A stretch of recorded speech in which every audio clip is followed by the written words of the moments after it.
ahya sunnatahu wa qtada bi huda ila yaumil qiyamah wa ba'du. Jamaah salat subuh dirahmati Allah Subhanahu wa taala. Alhamdulillah pada pagi hari ini kita masih diberikan kesempatan oleh Allah Subhanahu wa taala untuk menghirup udara segar setelah semalam kita diwafatkan oleh Allah Subhanahu wa taala sementara. Karena menurut Ghazali, an-naum akhul maut, tidur itu saudaranya mati. Jadi, tadi malam kita diwafatkan oleh Allah, lalu dihidupkan kembali pada pagi hari ini. Alhamdulillah.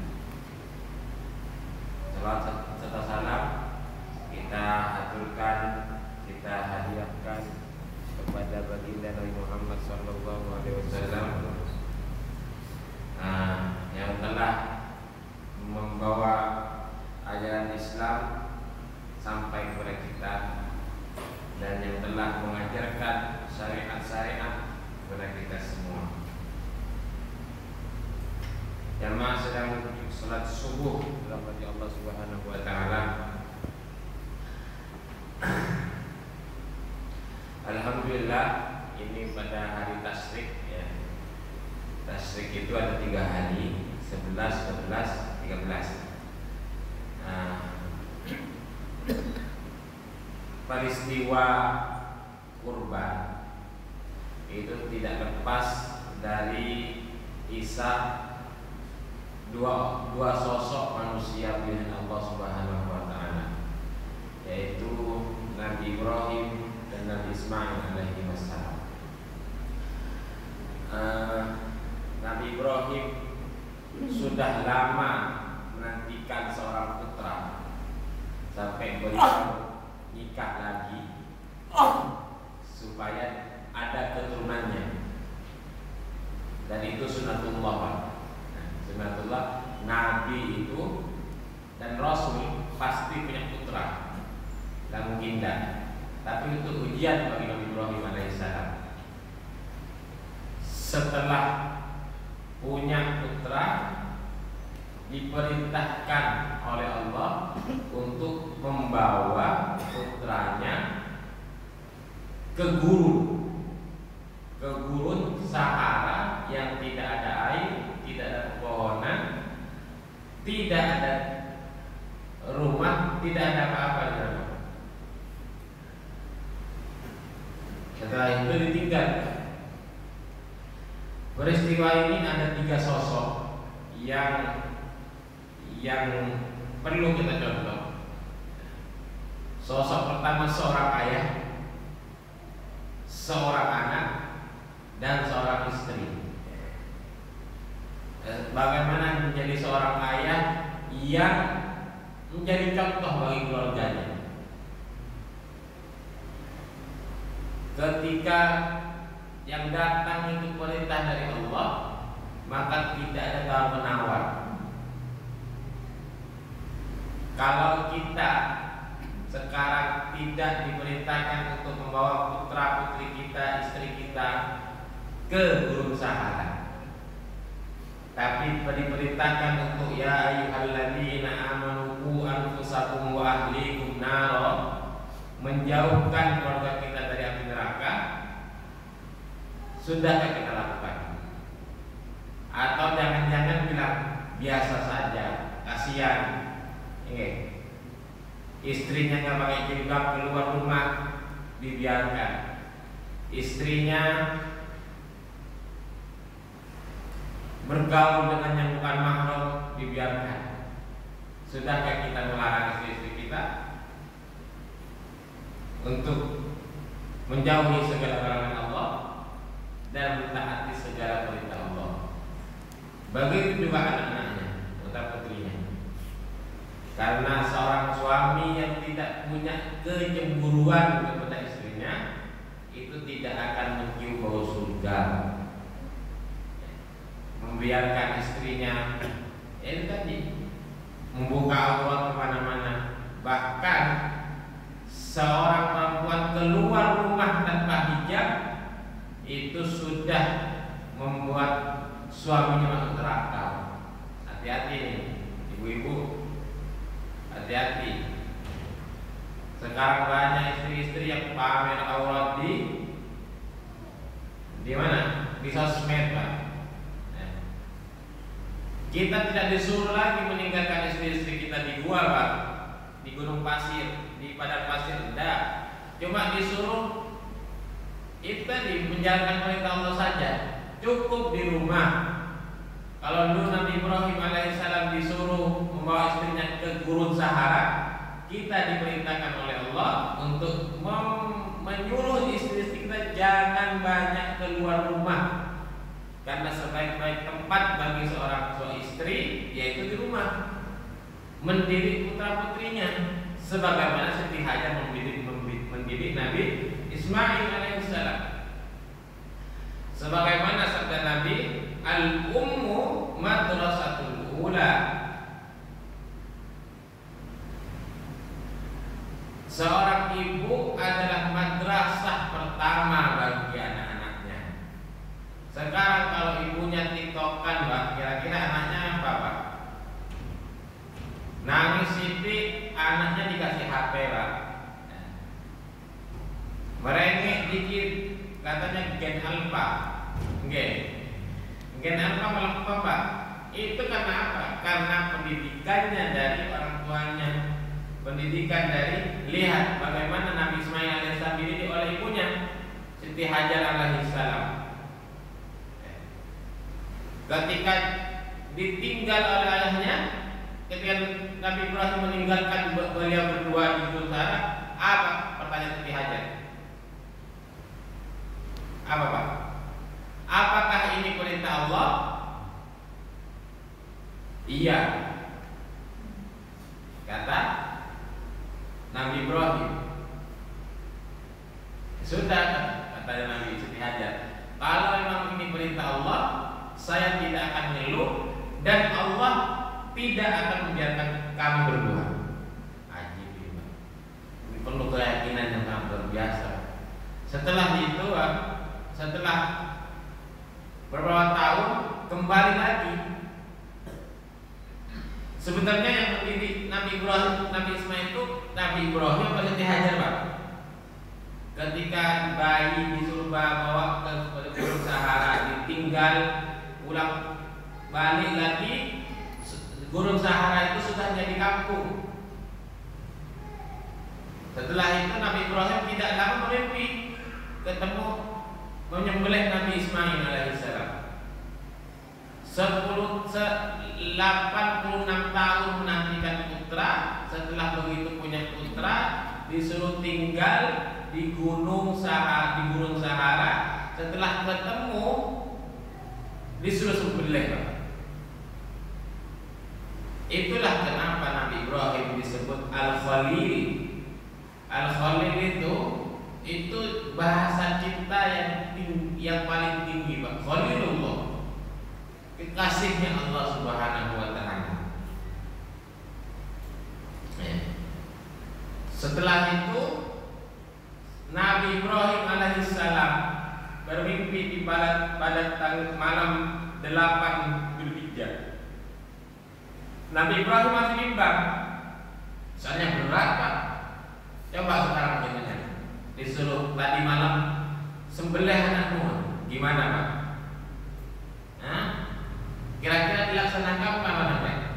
Ya enggak, orang itu bukan wahyu, itu bisikan setan. Makanya disebut tanggal 8 itu sebut tarwiyah. Bingung Nabi Ibrahim, ini beneran dari Allah atau bukan? Malam 19 mimpi lagi, malam 9 Dzulhijjah mimpi lagi, bukan? Mimpi lagi nyembelih Nabi Ibrahim, Nabi Ismail alaihissalam. Setelah itu putranya diajak diskusi, diajak diskusi oleh Nabi Ibrahim alaihissalam. Nah, ini peran ayah ini, diajak diskusi putranya, Pak. Ya abadi, wahai putraku, inni ra'aitu fil manami anni adbahuka fantur ma tatara. Wahai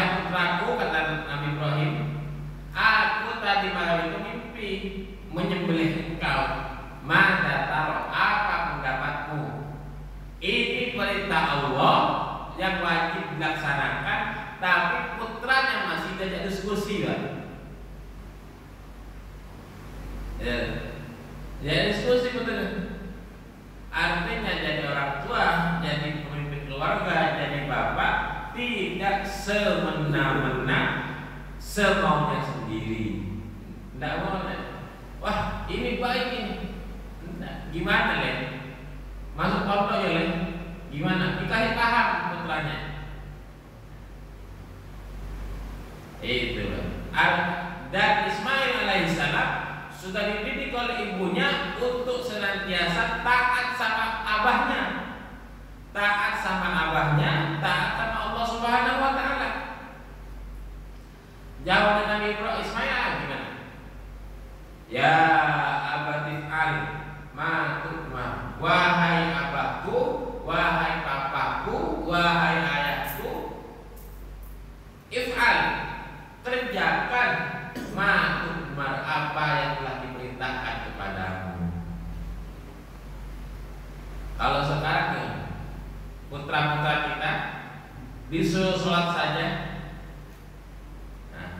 satajiduni insyaallah minas sabirin. Insyaallah Bapak, kamu akan mendapatkanku menjadi orang-orang yang sabar. Artinya Nabi Ibrahim ini menjadi sosok yang menjadi panutan bagi putranya. Setelah itu kita sudahkah menjadi panutan bagi putra-putri kita? Atau kita menyuruh saja tanpa mengerjakan apa yang kita perintahkan kepada putra-putri kita? TPA ayo tolong TPA. Bapaknya masih pakai celana pendek di teras ngopi sambil apa? Ngerokok. TPA. Ini masih bicara pendek, singletan, ngopi di teras. Kira-kira apa kata anaknya? Ya karena takut sama ayahnya, ya berangkat tapi double grundel. Bapak ini ngomong kontok daerah Ramadhi. Maghrib juga gitu. Saat maghrib bapaknya masih nonton bola. Kalau ada bola atau baca koran atau buka-buka HP, ibunya kita maghrib, ayah baca Quran, ibunya scroll TikTok. Kira-kira putranya ini mengerjakan perintah ini takut atau patuh? Takut. Karena kalau enggak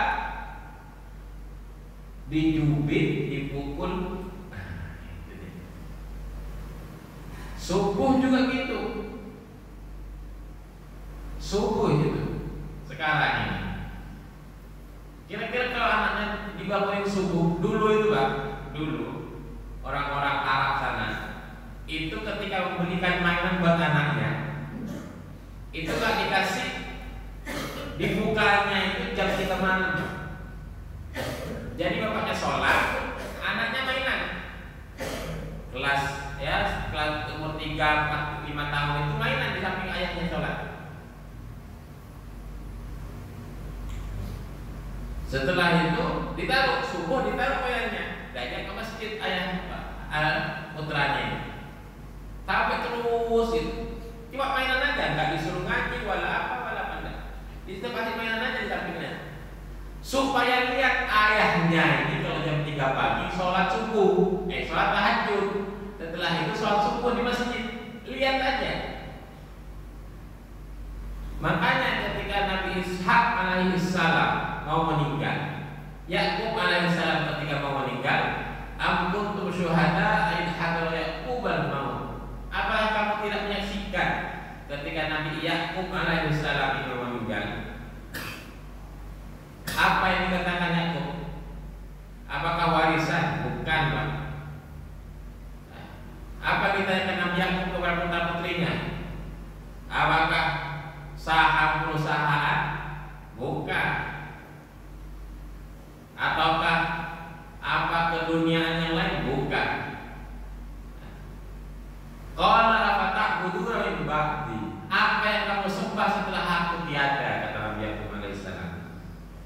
Jawabannya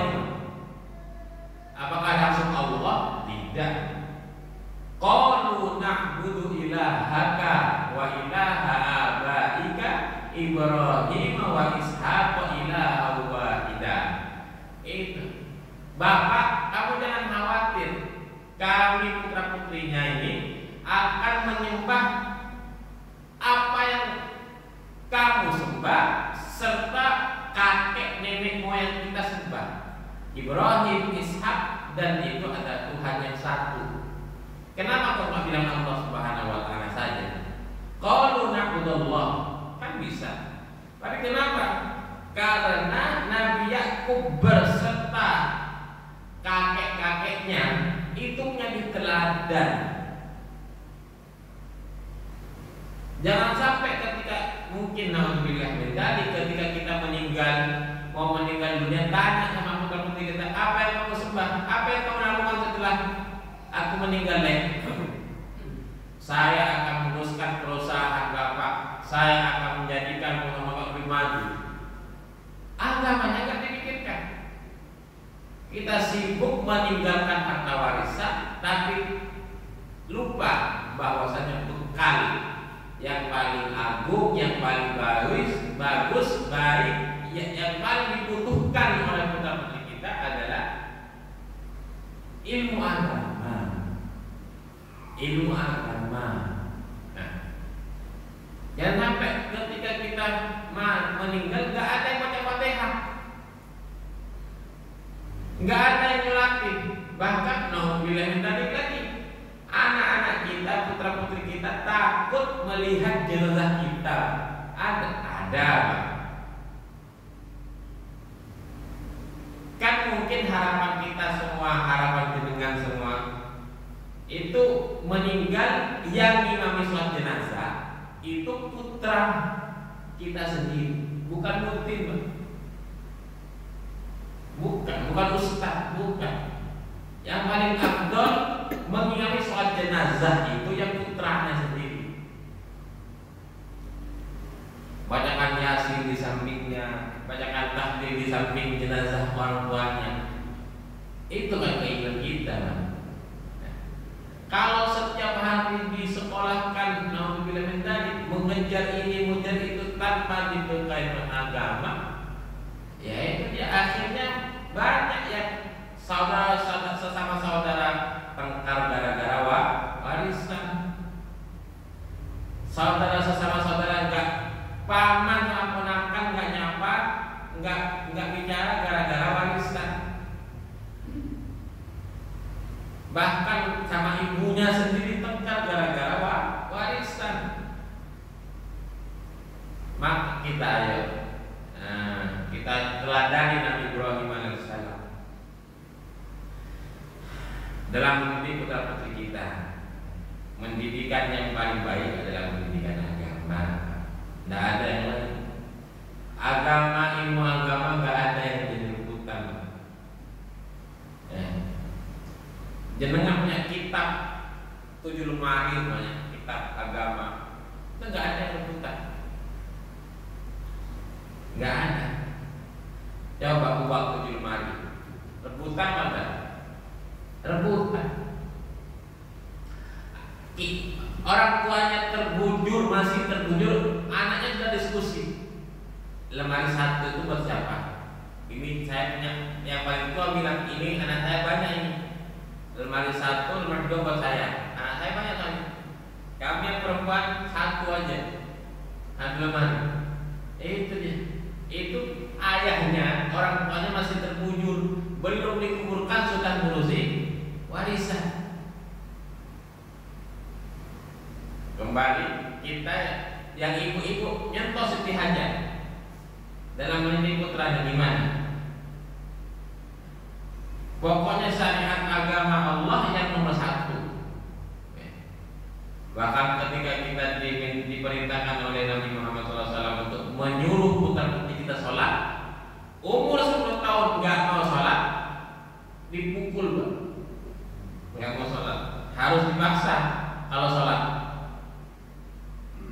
Tapi orang tuanya sholat juga, jangan pukul anaknya nggak sholat mas. Itu orang tua kita adani kalau gitu. Terus umur 7 tahun disuruh merintahkan sholat. Ramadan juga gitu, diajak puasa, dikenalkan sunnah-sunnah sunnah Nabi, dikenalkan syariat-syariat Allah Subhanahu wa taala. Dan kalau berani Pak, ada contoh dari Nabi Ibrahim alaihissalam. Apa ya? Poligami Pak. Itu dia. Tapi jangan loh, saya contoh ini biar nggak ada masalah. Sudah, cukup saja. Satu saja gimana? Satu saja.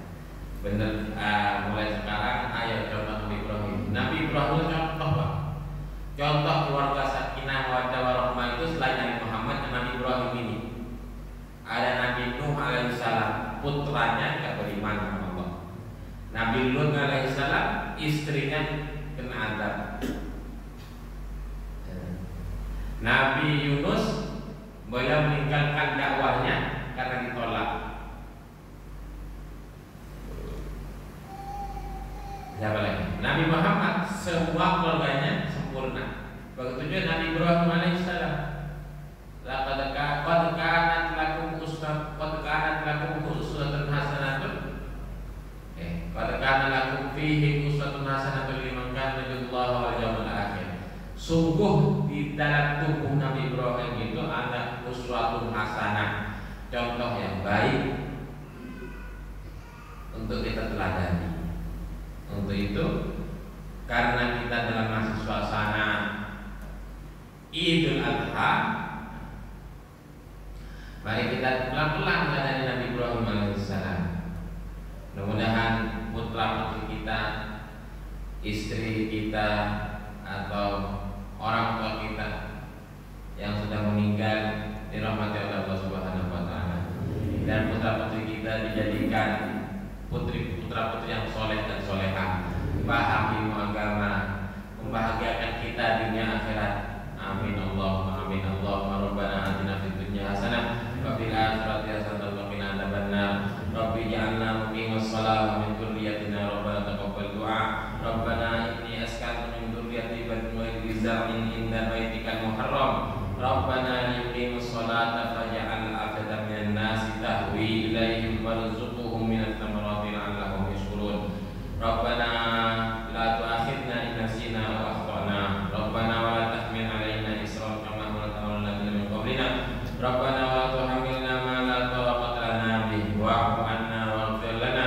Rabbana innaka antal ansurna 'alal qaumil kafirin. Rabbana hab lana min azwajina wa dhurriyyatina qurrata a'yun waj'alna lil muttaqina imama. Rabbana hab lana minas sholihin. Rabbana hab lana minas sholihin. Rabbana ighfir lana wa li ikhwanina alladziina sabaquna bil iman wa la taj'al fi